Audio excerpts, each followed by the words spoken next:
Harmonie entre les mains de Dieu, non pas par habitude, mais par conscience de nos limites humaines et dans l'espoir d'une bénédiction qui dépasse nos propres forces.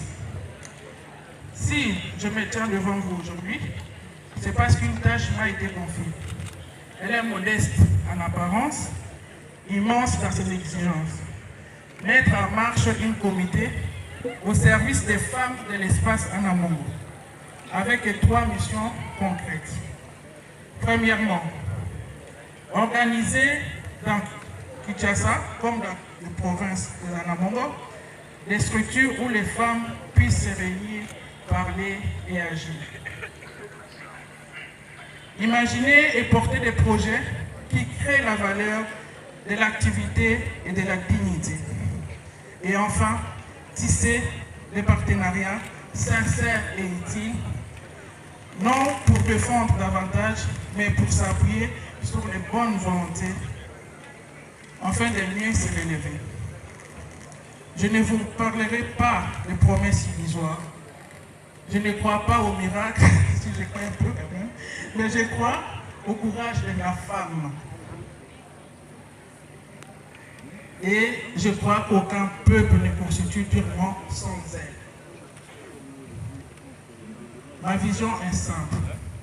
Aucune femme de l'ANINA ne soit laissée seule. Que toutes puissent participer à l'effort commun par les cotisations solidaires et par les voies réelles dans nos choix. Le comité que je présente aujourd'hui forme de 24 membres. On n'a pas pu mettre tout le monde ici. Ne sera rien sans des milliers de femmes invisibles mais indispensables qui y entendent représenter. Cette journée est celle de la femme africaine. N'oublions pas que nous sommes le 31 juillet qui représente la journée internationale de la femme africaine. Elle devrait être celle de la fierté, mais elle demeure encore souvent celle du rappel. Oui, le rappel de l'injustice, de la violence, de la pauvreté. Et pourtant, c'est au cœur de cette réalité que nous devons poser les pierres de l'émancipation. Ce que je souhaite, ce n'est pas de célébrer une femme idéale, figée ou mystique, ou mystifiée.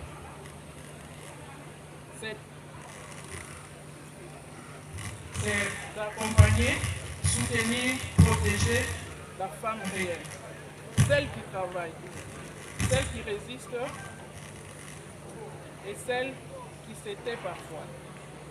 Mais haute autorité politique de l'Union sacrée de la nation, pour qui le peuple Anamongo a voté massivement lors des dernières élections.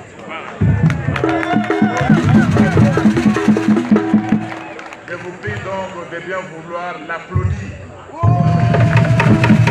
en sonnant le diplôme qui lui est réservé,